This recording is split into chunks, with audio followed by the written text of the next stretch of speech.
جب ان کے پاس ڈر سنانے والے نبی صلی اللہ علیہ وآلہ وسلم تشریف لائے تو اس سے ان کی حق سے بیزاری میں اضافہ ہی ہوا۔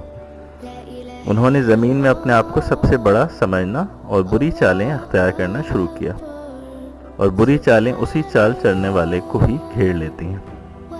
سو یہ اگلے لوگوں کی روش کے سوا کسی اور چیز کے منتظر نہیں ہے۔ سو آپ اللہ کی سنت میں ہرگز کوئی تبدیلی نہیں پائیں گے، اور نہ ہی اللہ کی سنت میں ہرگز کوئی پھرنا پائیں گے۔ کیا یہ لوگ زمین میں چلتے پھرتے نہیں ہیں کہ دیکھ لیتے کہ ان لوگوں کا کیا انجام ہوا جو ان سے پہلے تھے، حالانکہ وہ ان سے کہیں زیادہ زوراور تھے۔